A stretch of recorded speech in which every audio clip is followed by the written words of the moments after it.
October 23, 1944, 10:31 p.m. The first torpedo slammed into the cargo freighter's midsection at 46 knots. The explosion ripped through 3,000 tons of ammunition stored in her holds. The blast lit up 8 miles of the Formosa Strait like daylight. Metal fragments the size of cars launched 400 feet into the air. Secondary explosions tore the 10,000-ton vessel in half. Both sections rose vertically before plunging into the Black Pacific, taking 340 Japanese soldiers to the bottom in under 90 seconds. 19 more ships surrounded the explosion, unaware that the Predator wasn't finished. It was just getting started. 1 man, 1 submarine, 19 targets, 15 military escorts, 0 backup. What happened next would be studied in every naval academy for the next 80 years. This is the story of how Commander Eugene Fluckey, a 32-year-old officer from Washington, broke every rule of submarine warfare and destroyed an entire enemy convoy alone in 17 minutes. Let me take you back to October 1944. The Pacific War had been raging for 3 brutal years. American forces were island-hopping toward Japan, but the enemy wasn't collapsing. They were adapting. Japanese supply convoys had become fortresses. Each convoy now traveled with 10 to 15 military escorts, destroyers with advanced sonar, corvettes with depth charge racks that could obliterate a submarine in seconds. The numbers were devastating. Between January and October 1944, the U.S. Navy lost 23 submarines in the Pacific. That's 1,840 men dead, gone, trapped in steel coffins at the bottom of the ocean. The survival rate for submarine crews had dropped to 71%, the lowest of any branch in the entire war. Attacking a heavily defended convoy wasn't just dangerous, it was suicide. Standard protocol demanded coordination. Multiple submarines working together, wolf-pack tactics, waiting for convoys to split formation or separate from their escorts. Never, ever attack alone. That was the rule burned into every submarine commander's brain during training. But rules were written for normal circumstances. October 1944, in the Formosa Strait, was not normal. Japan's empire was crumbling. Their forces in the Philippines needed reinforcements desperately. Every convoy that reached Luzon or Leyte meant more American casualties, more months of brutal fighting. The Japanese were running critical supplies through the Formosa Strait nightly, protected by everything they had. American submarines hunted these waters constantly, but success rates were abysmal. Convoys were too well protected. Escorts were too aggressive. 1 submarine attacking alone? The math was simple. You'd sink maybe 2 ships before 15 escorts turned you into scrap metal. Yet on October 23rd, USS Barb sat 8 miles from a convoy that would change everything. Eugene Bernard Fluckey was not your typical submarine commander. Born in 1913 in Washington, D.C., he'd graduated from the Naval Academy in 1935, middle of his class, nothing special. His early career was unremarkable. Assignments on surface ships, routine patrols. 0 combat experience when Pearl Harbor was attacked. The Navy had thousands of officers like him. Competent, reliable, forgettable. But something changed when Fluckey took command of USS Barb in April 1944. Maybe it was the pressure. Maybe it was watching friends die in failed attacks. Maybe he simply understood that conventional tactics were getting people killed. Whatever the reason, Eugene Fluckey became the Navy's most dangerous submarine commander by doing one thing differently. He refused to follow the rules when the rules didn't make sense. His first 5 patrols under Barb's command proved this. While other submarines attacked submerged during daylight, Fluckey pioneered night surface attacks. He'd bring Barb up after dark, use her superior radar to hunt blind, and strike before the enemy knew what hit them. It was aggressive. It was unconventional. It worked. 21 confirmed enemy vessels sunk without losing a single crew member. His men worshipped him because Fluckey didn't gamble with their lives. Every aggressive move was calculated. He studied intelligence reports obsessively, analyzed failed attacks from other submarines, learned from every mistake in the fleet. When Fluckey took a risk, it wasn't recklessness. It was preparation meeting opportunity. His executive officer, Lieutenant Robert McNitt, once described him this way: "The captain doesn't break rules. He understands them so perfectly that he knows exactly when they don't apply." That philosophy would be tested beyond anything Fluckey had faced before. October 23rd started like any other patrol day. Barb had been hunting the Formosa Strait for 18 days, operating in one of the most dangerous theaters in the Pacific. The strait between Taiwan and the Philippines was a critical supply route for Japan. Convoys passed through regularly, carrying fuel, ammunition, reinforcements. American submarines prowled constantly, but Japanese anti-submarine tactics had evolved. They varied routes, increased escort numbers, employed aggressive depth charge patterns. Submarines that got careless died. Fluckey knew this. At 8:45 p.m., Barb's radar operator picked up contacts. Multiple ships, 12 miles northeast, moving slowly in formation. Fluckey studied the radar screen. 19 ships. Large signatures, heavily loaded. And surrounding them, 15 military escorts.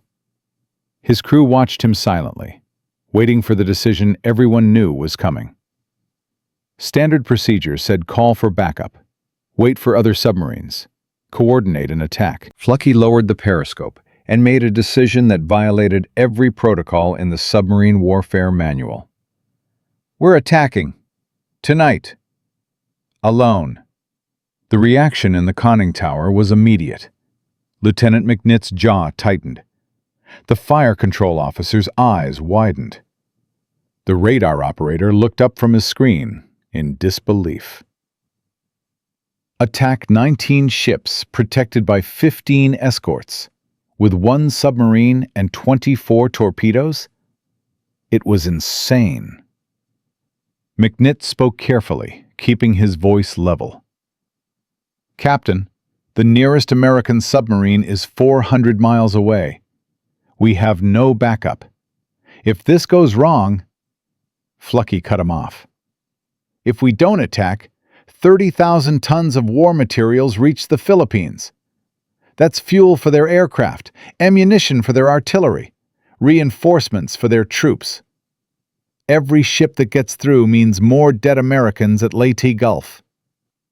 He turned to face his officers. "This convoy is overconfident. They're sailing in tight formation because they think they're safe. That density is their weakness. We're going to exploit it."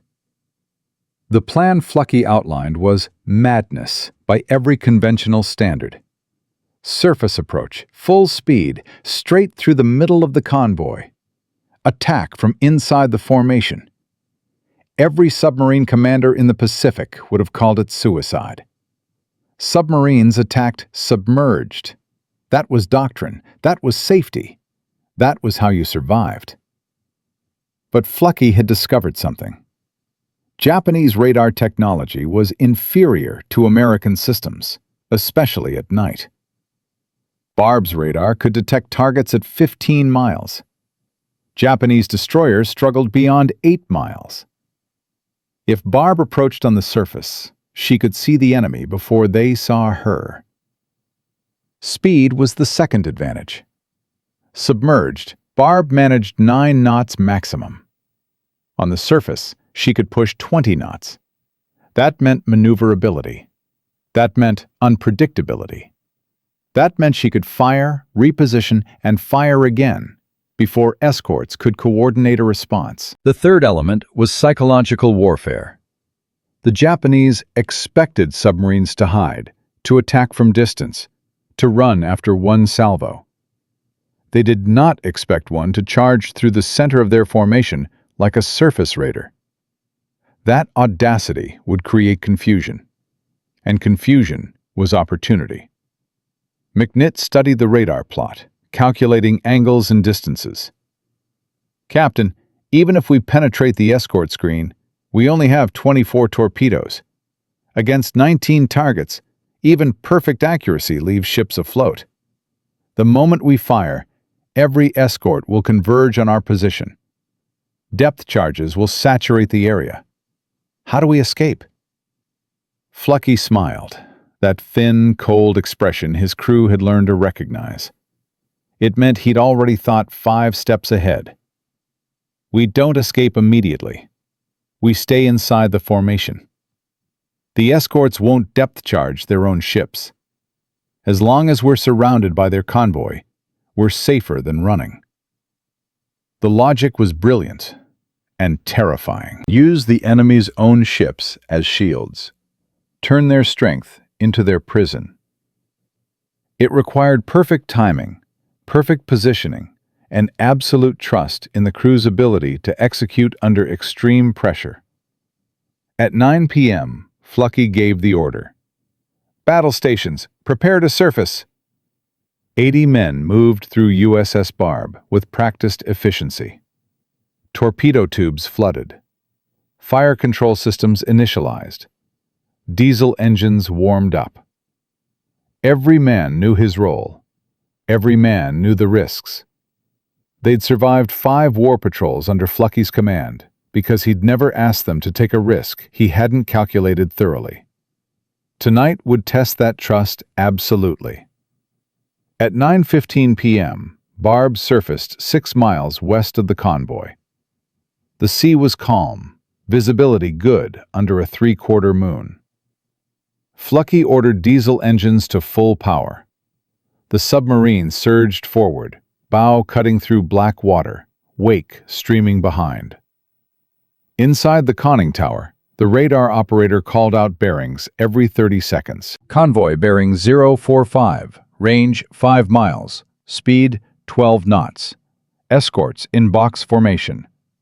Lead destroyer bearing 038, range 5.2 miles. Fluckey plotted an intercept course that would bring Barb between the convoy's first and second columns, threading through a narrow gap in the destroyer patrol zones. The timing had to be perfect. 2 minutes too early, and they'd hit a destroyer's patrol path. 2 minutes too late, and the convoy would pass. The margin for error was 0. Range dropped to 4 miles. The tension in the conning tower was suffocating. Men breathed shallowly, gripping handholds, waiting. Fluckey remained calm, eyes moving between radar screen and chronometer, calculating angles with mechanical precision. At 3 miles, the convoy's silhouettes became visible through binoculars. Dark shapes against the horizon, smokestacks trailing black exhaust. The destroyers were still unaware. Fluckey had threaded the needle. Barb was inside the escort screen. Then everything went wrong. A corvette patrolling ahead of the convoy altered course unexpectedly. She turned southwest, directly toward Barb's position. Range, 1,200 yards, and closing fast. Her searchlight snapped on, sweeping across the water in wide arcs. If that beam touched Barb, the entire convoy would be alerted. Every escort would converge. The attack would be over before it started. Fluckey had seconds to decide. Dive and lose the opportunity, or hold course and pray. "All stop! Cut engines!" Barb went silent, drifting forward on momentum, bow barely above the waterline. The corvette's searchlights swept across the water, passing 50 yards from Barb's position. The Japanese vessel continued her turn, oblivious, moving away. Fluckey exhaled slowly. "Resume full power. We're going in." Barb's diesels roared back to life. The submarine accelerated toward the convoy's center, closing the final distance at maximum speed. At 10:28 p.m., Barb broke into the convoy's formation, positioned between two columns of merchant ships, surrounded by targets on every side. This was the moment. Fluckey ordered forward torpedo tubes readied. The fire control team worked with synchronized precision, calculating firing solutions for 6 torpedoes targeting 3 ships simultaneously. First target, cargo freighter, 10,000 tons, riding low in the water, obviously carrying heavy war materials. Second target, tanker, smaller but loaded with fuel. Third target, troop transport, distinctive profile, likely carrying reinforcements for Leyte Gulf. At 10:31 p.m., Fluckey gave the order that would change everything. Fire 1, Fire 2, Fire 3, Fire 4, Fire 5, Fire 6. 6 torpedoes launched in rapid succession. Each left the tube with a compressed air hiss and metallic clunk. Barb shuddered with each release, trimming automatically to compensate for weight loss. The weapons streaked through black water at 46 knots, propellers whirring, running shallow, closing on targets that had no idea death was 40 seconds away. In Fun High, you'll discover what happened when those torpedoes hit their marks, how Fluckey turned a Japanese convoy into a burning graveyard in 17 minutes, and why one destroyer captain made a decision that would haunt Japanese Naval Command for the rest of the war. 40 seconds. That's how long it took for 6 torpedoes traveling at 46 knots to cross 1,200 yards of black water. Commander Eugene Fluckey stood in USS Barb's conning tower, stopwatch in hand, counting down. His crew held their breath. Around them, 19 Japanese merchant ships sailed in perfect formation, completely unaware that death was racing toward them beneath the surface. 15 military escorts patrolled the perimeter, confident in their protection. None of them suspected that the predator was already inside their formation. The stopwatch hit 0, and the Formosa Strait exploded into chaos. The first torpedo struck the cargo freighter at 10:31 p.m. precisely. The impact triggered 3,000 tons of ammunition in her holds. The explosion was catastrophic. A fireball erupted 400 feet into the night sky, visible for 20 miles. The blast wave hit Barb like a physical force, rocking the submarine violently.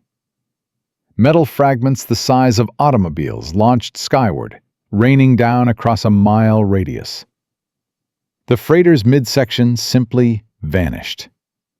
Her bow and stern sections rose vertically, both halves climbing 50 feet before gravity reclaimed them. They plunged beneath the surface in opposite directions, creating massive whirlpools that sucked debris and men into the depths. 340 Japanese soldiers died in 90 seconds. The second torpedo hit the tanker 3 seconds later. She was loaded with 8,000 tons of fuel oil, destined for Japanese aircraft in the Philippines. The explosion ignited her entire cargo instantaneously. Flames erupted across her deck, climbing 200 feet high, turning night into day. The heat was so intense that paint blistered on ships 400 yards away. The tanker became a floating inferno, her crew abandoning ship, jumping into burning water. She didn't sink immediately. She burned, illuminating the convoy like a beacon, exposing every ship to Barb's targeting systems. The third and fourth torpedoes bracketed the troop transport. The first missed, running beneath her keel, but the fourth struck her stern, demolishing the rudder and flooding the engine room. The ship went dead in the water, listing heavily to port. Her captain tried to maintain order, but panic consumed the vessel. Soldiers crowded the deck, fighting for lifeboat positions. Some jumped overboard without life jackets. The ship capsized 7 minutes later, rolling completely over, trapping hundreds inside her hull. The fifth and sixth torpedoes hit 2 more freighters simultaneously. Both were carrying war materials, heavy machinery, ammunition, supplies for Japanese forces at Leyte Gulf. The explosions ripped through their hulls, breaking structural keels, flooding cargo holds in seconds. One sank bow first, her propeller rising completely out of the water before she plunged straight down. The other broke in half, both sections remaining afloat temporarily, listing at impossible angles. 6 ships hit. 6 explosions. The entire sequence took 47 seconds, from first impact to last. The convoy disintegrated into chaos. Alarm bells rang across every vessel. Signal lights flashed frantically. Radio operators screamed conflicting reports. The escorts, stunned by the sudden violence, raced toward the explosions, assuming the attack had come from the convoy's perimeter. They were wrong. The submarine was inside the formation, surrounded by targets, and Commander Fluckey had no intention of stopping. He ordered an immediate course change, swinging Barb's stern toward 2 more freighters positioned less than 1,000 yards away. The aft torpedo tubes were already loaded, fire control solutions calculated during the chaos. Fluckey gave the order without hesitation. "Fire 7! Fire 8!" Both torpedoes launched. Both hit. The first struck a cargo vessel's bow, the explosion severing the forward 60 feet completely. The ship's momentum drove her damaged bow underwater, forcing the stern to rise. She sank in 4 minutes, her propeller still spinning uselessly in the air. The second torpedo punched through a transport's hull at the waterline. Water flooded 3 compartments simultaneously. The ship listed 45 degrees, then capsized, spilling men and equipment into the burning sea. 8 ships destroyed in under 5 minutes. But the escorts were adapting. A destroyer on the eastern flank had been tracking the torpedo wakes, triangulating backwards to find their origin point. Her captain realized with horror that the submarine wasn't outside the convoy, it was inside. He ordered full speed, turning hard toward Barb's last known position, searchlight blazing. The range closed to 1,200 yards, then 1,000, then 800. Fluckey saw the destroyer coming through his periscope. The warship was cutting through the water at 30 knots, bow wave enormous, clearly intending to ram or depth charge at point-blank range. A collision would destroy Barb instantly. Depth charges at this range would crack her pressure hull like an eggshell. There was no time to dive, no time to evade.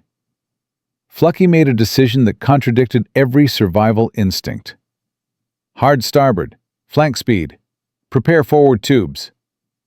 He was turning toward the destroyer, not away. His executive officer's face went pale. "Captain, at this range..." Fluckey cut him off. "Fire control. Solution on the destroyer. Fire when ready." The fire control officer's hands shook as he calculated. Firing torpedoes at a warship designed specifically to hunt submarines was desperate. Destroyers were fast, maneuverable, built with reinforced hulls. They could dodge torpedoes. They practiced it constantly. But this destroyer captain had made a fatal mistake. He was too close, moving too fast, completely committed to his attack run. He couldn't turn. He couldn't slow down. He was trapped by his own aggression. "Solution locked, Captain." "Fire 1. Fire 2." 2 torpedoes launched at 600 yards range. The Mark 14 torpedoes accelerated to maximum speed, running shallow, visible as white trails in the moonlight. The destroyer captain saw them instantly. He screamed orders, helm hard over, engines reversing, but physics betrayed him. A 2,000-ton warship traveling at 30 knots cannot change direction in 600 yards. The first torpedo missed by 15 feet, passing down the destroyer's port side. The second struck amidships, directly below the forward gun turret. The explosion detonated the destroyer's magazine. 40 tons of ammunition exploded simultaneously. The blast vaporized the front half of the ship. The destroyer's bow simply ceased to exist. A column of fire and debris erupted 300 feet high.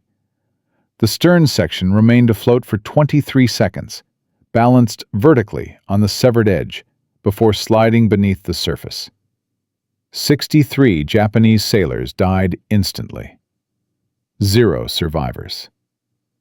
The destruction of the destroyer sent shockwaves through the convoy's chain of command. Destroyers were supposed to be invincible against submarines. They were the hunters, not the prey. Now, one of their own was gone, sunk by the very target they were supposed to protect against. The remaining escorts panicked. They began dropping depth charges randomly, hitting nothing but empty water, wasting ordnance. 2 corvettes racing to intercept Barb misjudged their turns and collided, both sustaining bow damage, both forced to reduce speed. A third corvette fired her deck gun at a radar contact that turned out to be a burning freighter. They were shooting at their own ships. Fluckey exploited the confusion ruthlessly. While escorts chased shadows, Barb raced through the convoy center at maximum speed, surrounded by burning vessels, smoke, and debris. The chaos was perfect cover. Fluckey selected 2 more targets, a large freighter and another tanker, both trying desperately to escape the carnage. He ordered 4 torpedoes fired in rapid succession. 3 hit. The freighter exploded, her back breaking, sinking in sections. The tanker caught fire, but remained afloat, adding to the wall of flames illuminating the battlefield. 11 ships destroyed, 4 more burning or crippled. 1 destroyer sunk. The attack had lasted 12 minutes. Barb had fired 20 torpedoes. 16 had hit their targets. But Fluckey knew the window was closing. The escorts would eventually regroup. Depth charges would saturate the area systematically. Radio calls for reinforcements had certainly been sent. Japanese aircraft from Formosa could arrive within 30 minutes. Staying longer was suicide. At 10:48 p.m., Fluckey gave the hardest order of his life. "Cease fire! Set course 220, full speed! We're getting out!" Some officers wanted to stay, to finish the remaining ships, to press the attack until every torpedo was expended. Fluckey refused. "We accomplished the mission. The convoy is destroyed.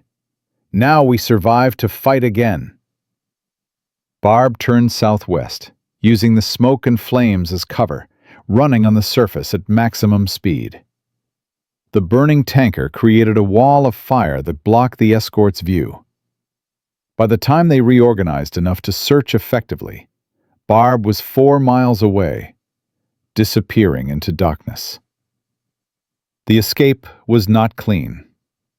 2 destroyers detected Barb's radar signature at 5 miles and gave chase. They were faster than the submarine, closing the distance steadily. Fluckey ordered a dive. Barb plunged beneath the surface, leveling off at 300 feet, running silent. The destroyers passed overhead, dropping depth charges in a pattern, but they were guessing. The explosions were close enough to shake Barb violently, close enough to crack light bulbs and knock men off their feet, but not close enough to breach the hull.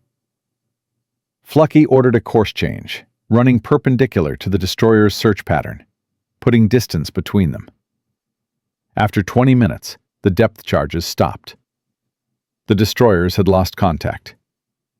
Barb continued south at 400 feet depth, crew exhausted but alive, running on battery power to minimize noise. By dawn, they were 60 miles from the attack site, too far for effective pursuit. Fluckey brought Barb to periscope depth and surveyed the horizon. Empty ocean. No contacts. They had escaped. The crew's reaction was delayed shock. For 17 minutes, they had functioned on pure training and adrenaline. Now, in the silence of the deep Pacific, the reality hit them. They had attacked 19 ships, protected by 15 escorts. They had sunk 9 confirmed, crippled 4 more, destroyed 1 destroyer. They had penetrated an impenetrable convoy, fought their way through the center, and escaped. 0 casualties, 0 damage. It was impossible. Yet they had done it. Lieutenant McNidd approached Fluckey in the conning tower. His voice was quiet, almost reverent. "Captain, I need to ask, how did you know it would work?" Fluckey was silent for a long moment, staring at the depth gauge. Finally, he spoke. "I didn't know. I calculated probabilities. I understood our advantages. I trusted our crew. But no one knows in war. You make the best decision you can with the information available, and you commit absolutely." He turned to face his executive officer. "The Japanese expected us to follow doctrine, attack from distance, fire and run." They built their entire defensive strategy around that expectation. By doing the opposite, we turned their strength into confusion. The patrol report reached Pearl Harbor 3 days later. Admiral Charles Lockwood, Commander Submarine Force Pacific, read it twice. Then he called his entire staff into the office. "Gentlemen, I've been reading patrol reports for 3 years. I've seen successful attacks, brilliant tactics, brave actions. This," he held up Fluckey's report, "this is something different." Commander Fluckey attacked a 19-ship convoy with 15 escorts. Alone. He penetrated the escort screen, attacked from inside the formation, sank 9 ships, destroyed a destroyer, and escaped without damage. The entire engagement lasted 17 minutes. The room was silent. One officer finally spoke. "Sir, that violates every tactical doctrine we have." Lockwood smiled grimly. "Yes, it does, which is exactly why it worked." The Japanese couldn't defend against tactics they couldn't imagine. He laid the report on his desk. "I want every submarine commander in the Pacific to study this patrol. I want the tactics analyzed, codified, taught. If Fluckey can do this once, others can replicate it." But Lockwood understood something his officers didn't yet grasp. Eugene Fluckey hadn't just sunk ships. He had changed submarine warfare. The attack on the Formosa Strait convoy proved that aggression, properly calculated, was superior to caution. That speed and maneuverability could substitute for stealth. That psychological impact could amplify tactical success. That enemy confusion was as valuable as firepower. These principles would shape American submarine tactics for the remainder of the war.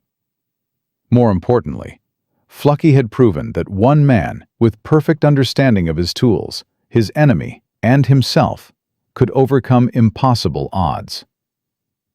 The Japanese Navy's response was immediate and panicked. Convoy operations through the Formosa Strait were suspended for 2 weeks while they investigated.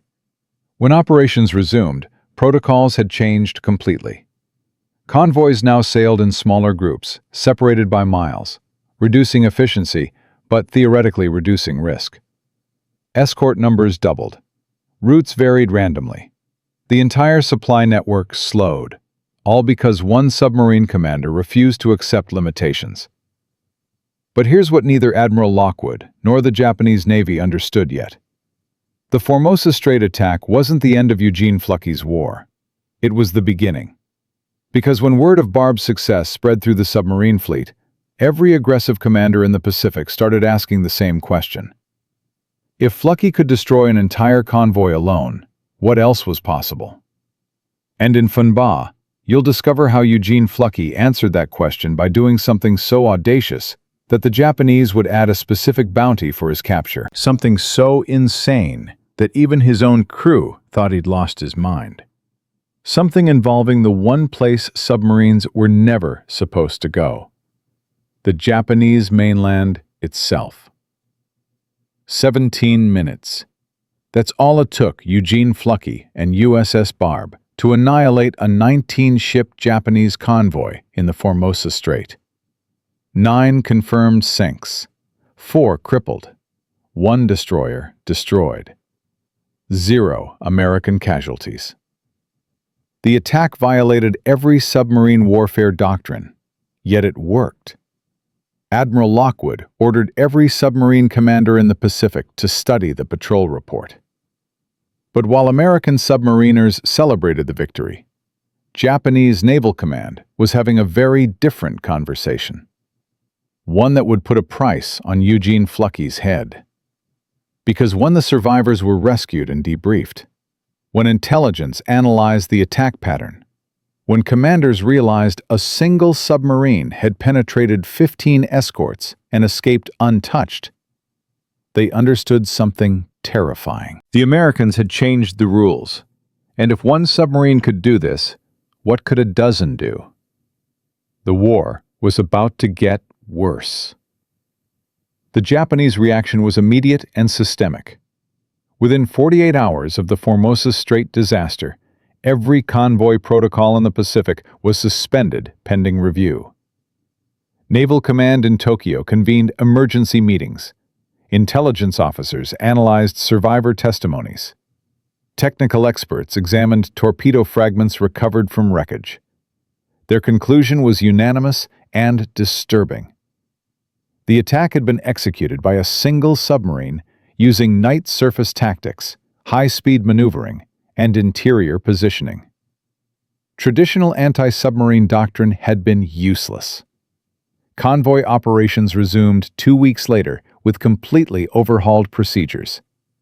Convoys now sailed in smaller groups, never more than 8 ships, separated by 5-mile intervals. Escort numbers doubled. Minimum 6 destroyers per convoy, positioned in layered defensive rings. Groups varied randomly, changed daily, sometimes hourly. Speed increased from 12 knots to 16 knots, burning more fuel, but theoretically reducing attack windows. The entire Japanese supply network slowed by 40%. Fuel consumption increased 60%. Delivery schedules collapsed. And still, submarines kept attacking. But the most significant change was psychological. Japanese Naval Command issued a classified directive to all convoy commanders. It included detailed descriptions of USS Barb's attack patterns, tactical innovations, and most importantly, a photograph of Commander Eugene Fluckey with instructions. This officer represents extreme threat to Imperial operations. Capture alive if possible for intelligence purposes. Reward: 100,000 yen. Fluckey had become the first American submarine commander with an official bounty. His crew found this hilarious when they learned about it through intercepted communications. Fluckey's response was characteristically direct. "They're paying 100,000 yen for me? Tell them to raise the price. I'm worth more." Between November 1944 and January 1945, USS Barb sank 11 more ships. Every attack used variations of the Formosa Strait tactics: night surface approaches, high-speed penetrations, interior positioning. The Japanese could not adapt fast enough. Other American submarines began copying Fluckey's methods.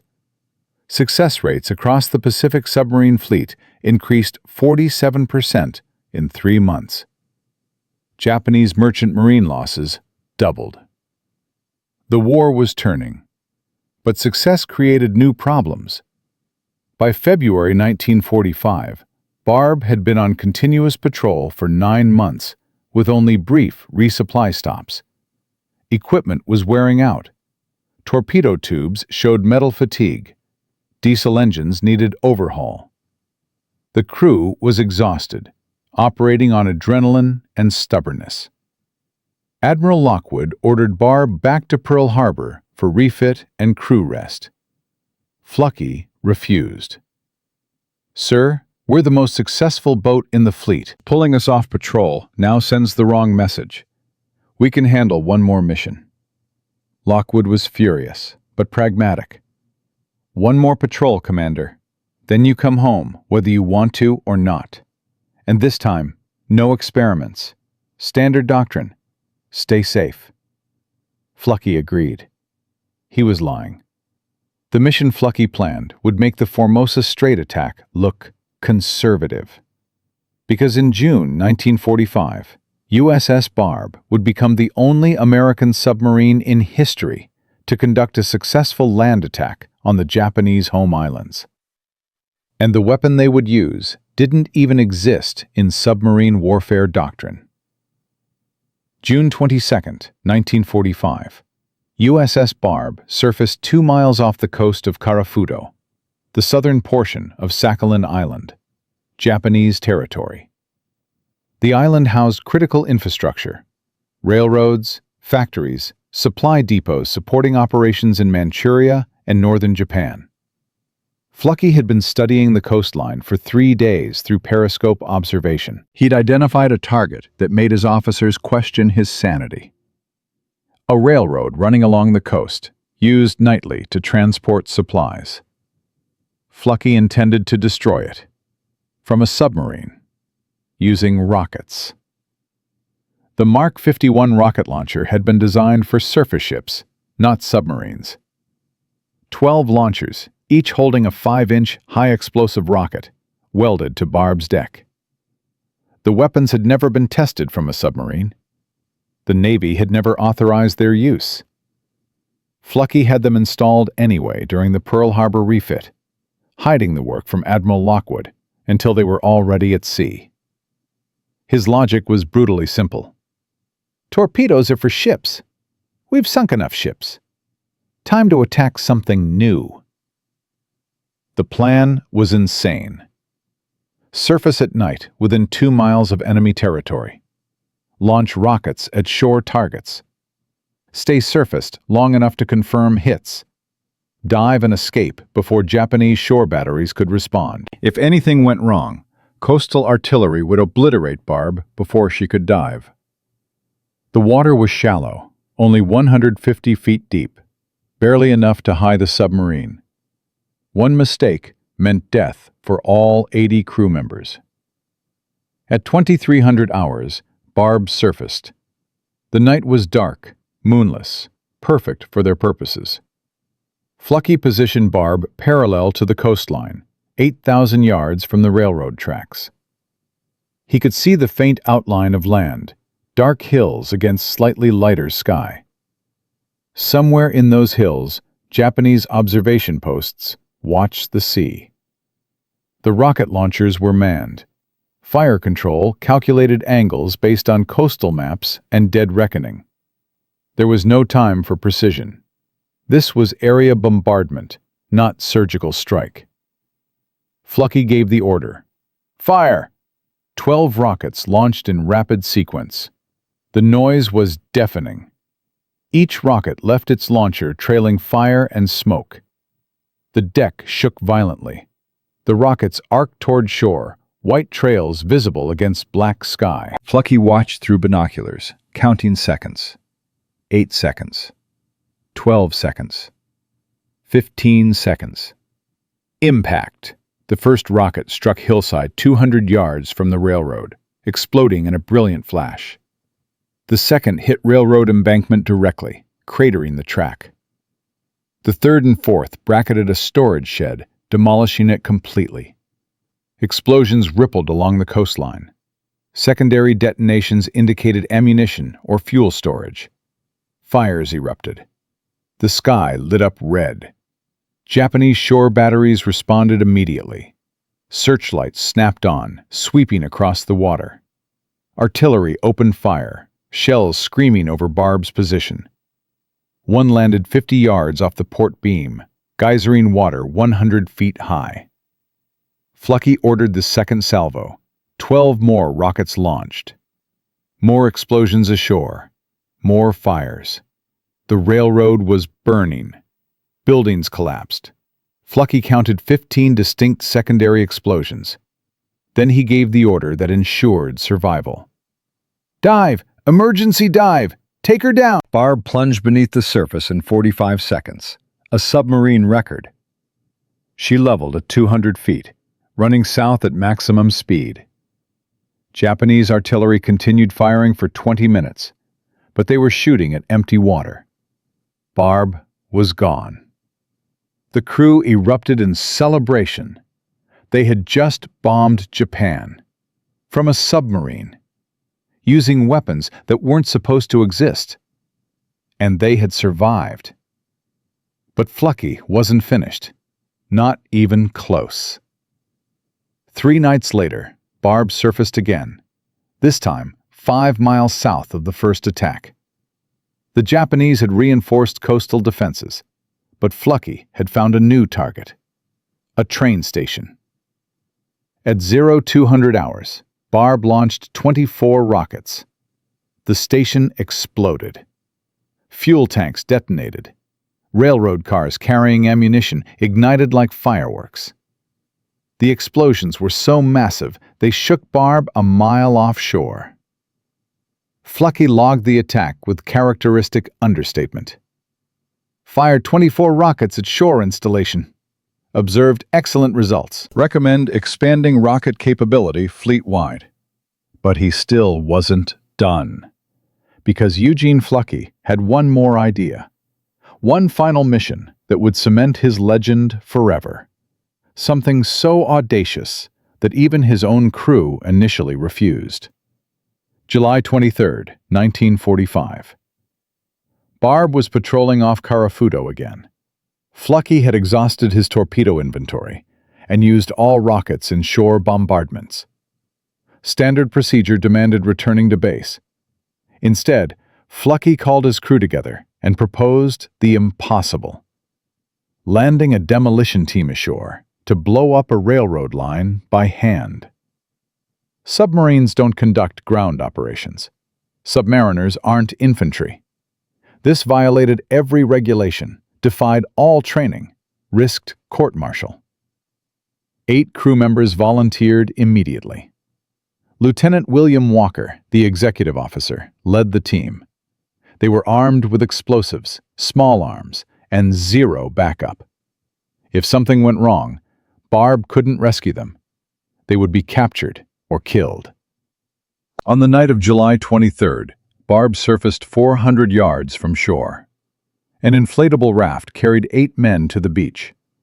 They reached land, moved inland, found the railroad tracks. Walker placed shaped charges against rail supports, set timers for 15 minutes, and the team retreated. They were rowing back when the charges detonated. The explosion destroyed 200 yards of track, derailed a freight train carrying military supplies, and caused secondary explosions visible 10 miles at sea. The team reached Barb safely. Fluckey submerged and escaped before Japanese forces could respond.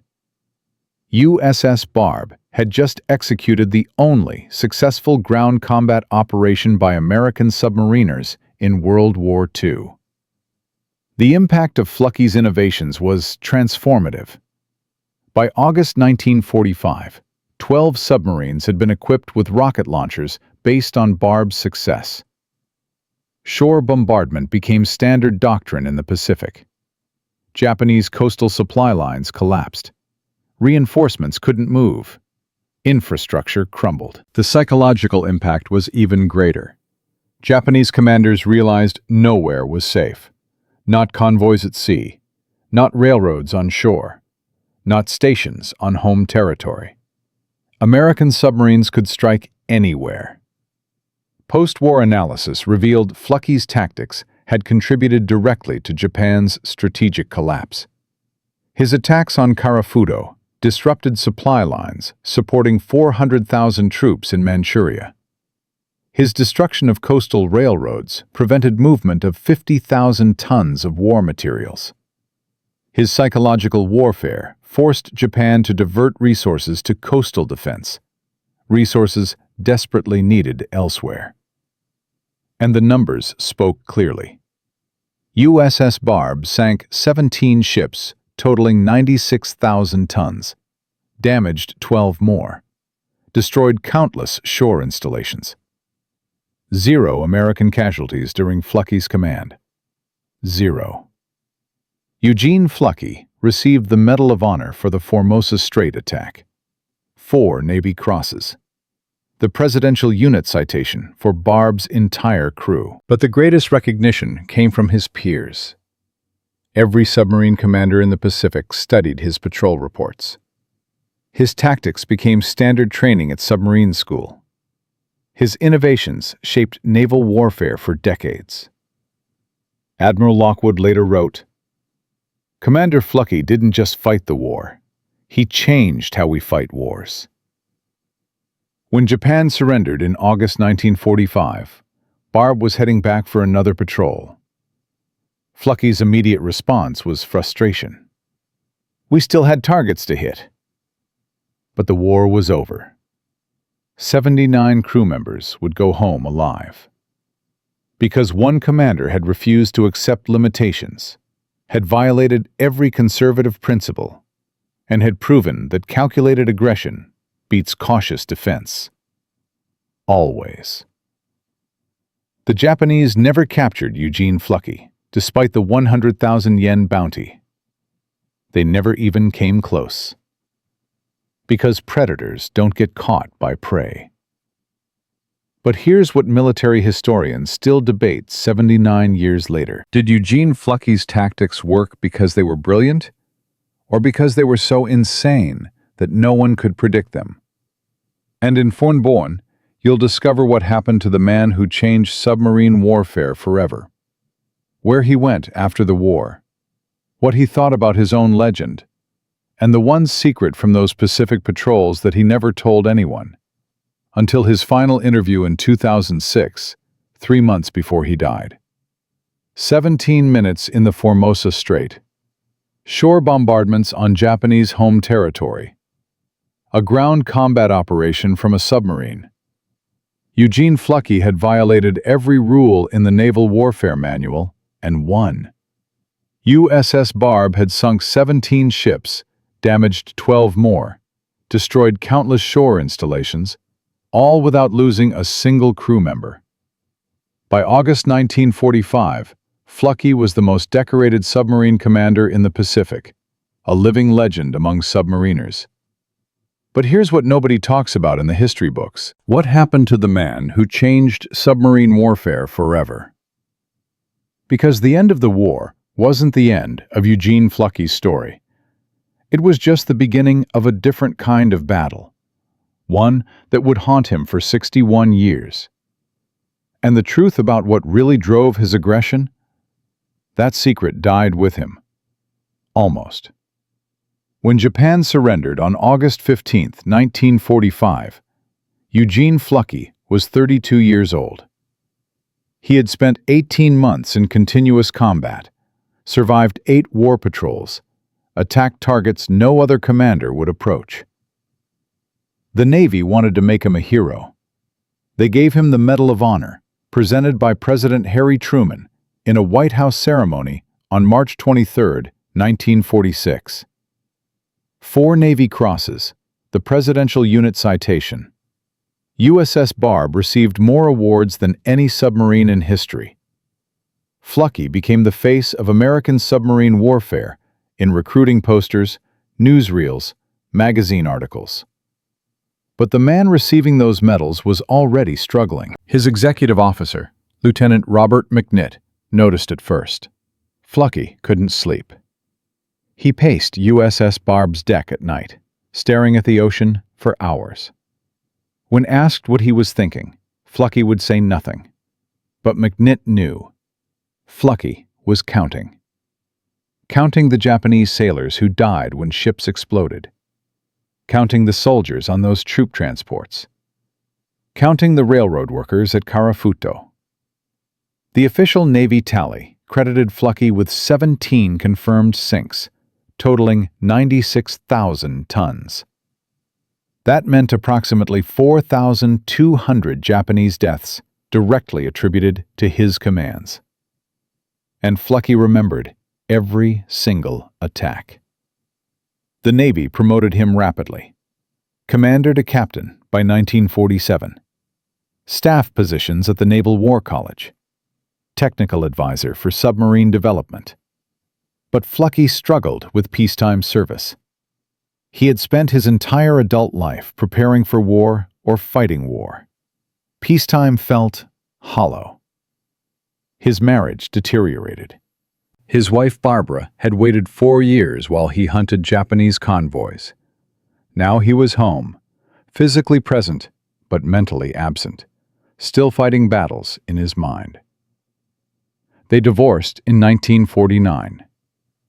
Fluckey threw himself into work, developing new submarine tactics, training the next generation of commanders.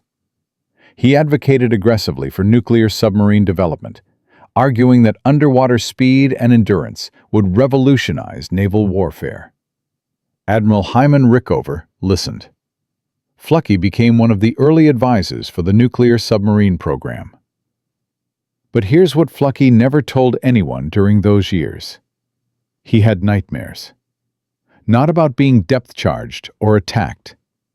About the Japanese sailors burning in fuel oil.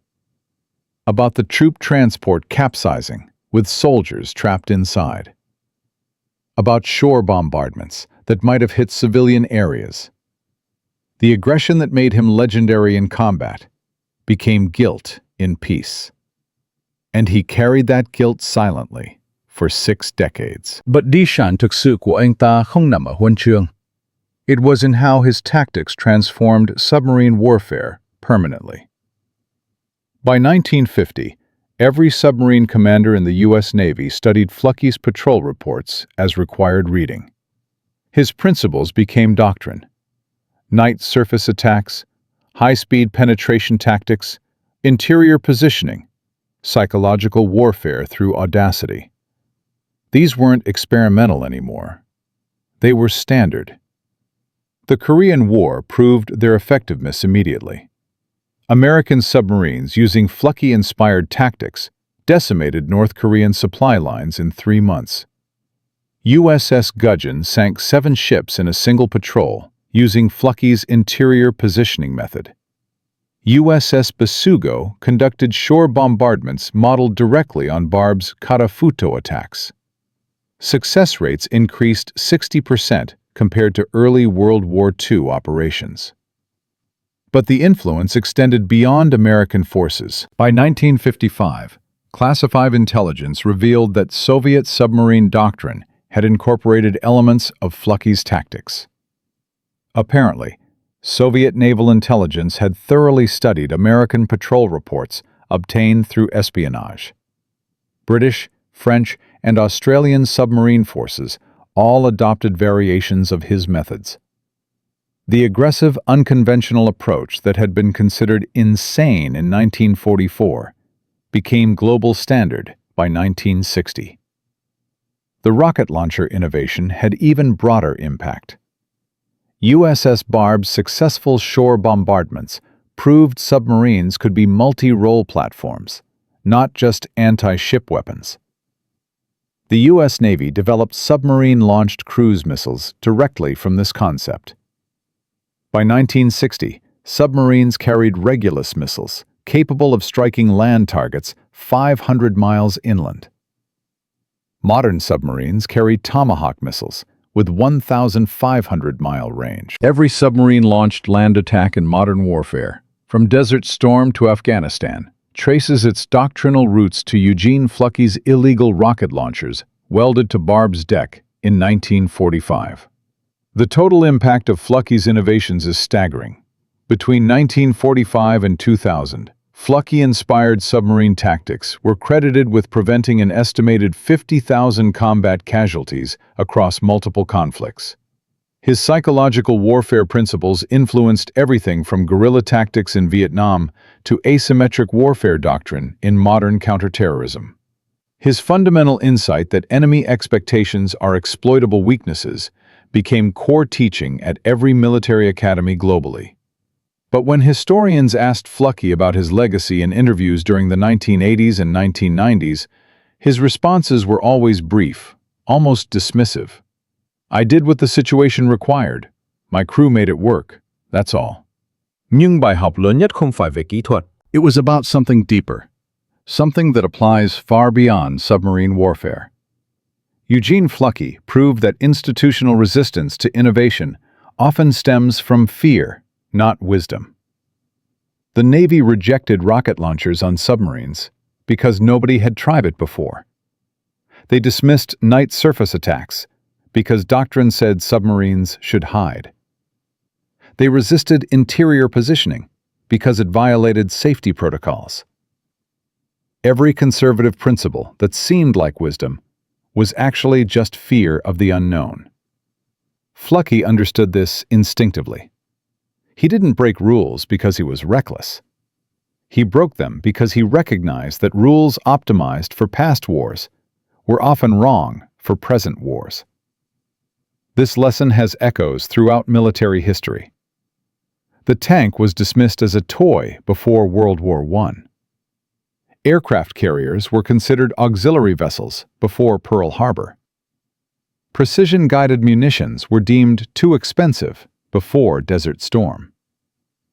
Innovation always faces resistance from people who've invested their careers in the old way. But here's the crucial insight Fluckey demonstrated. Institutional resistance doesn't mean the institution is wrong. It means innovators must prove their ideas work, not just argue they might work. Fluckey didn't petition for permission to attack the Formosa Strait convoy. He attacked and survived. He didn't ask approval for rocket launchers. He installed them and demonstrated results. His method was results first, authorization later. Dangerous? Absolutely. But in war, waiting for bureaucratic approval costs lives. And có một chi tiết cuối cùng mà hầu hết mọi người không biết. In January 2006, 3 months before Eugene Fluckey died at age 93, he gave his final recorded interview to Naval History magazine. The interviewer asked about the Formosa Strait attack, expecting the usual war story. Instead, Fluckey said something he'd never mentioned before. "I need to tell you why I really did it. Not the tactical reasons, the personal reason." He explained that in March 1944, 1 month before he took command of USS Barb, his younger brother James had been killed at Anzio, Italy. James was an Army infantry lieutenant, died leading his platoon against German positions. When Eugene received the telegram, he was already assigned to Barb, already preparing for his first patrol. The grief transformed into something dark and focused. I decided that every Japanese soldier I prevented from reaching the battlefield was one less enemy soldier who might kill someone else's brother. That's why I attacked the convoy alone. Those 19 ships were carrying reinforcements. If they reached Leyte Gulf, they would kill Americans. I couldn't let that happen. Not to someone else's brother. The interviewer asked if that motivated the aggressive tactics throughout his career. Fluckey nodded. Every ship I sank, every shore installation I destroyed, I thought about James, about the fact that he would never come home, about my parents receiving that telegram. I was aggressive because I was angry. The Navy thought I was brilliant. I was just furious. This revelation recontextualizes everything. The calculated risk-taking, the refusal to follow conservative doctrine, the obsessive need to sink every possible target. It wasn't genius. It was grief weaponized into military effectiveness.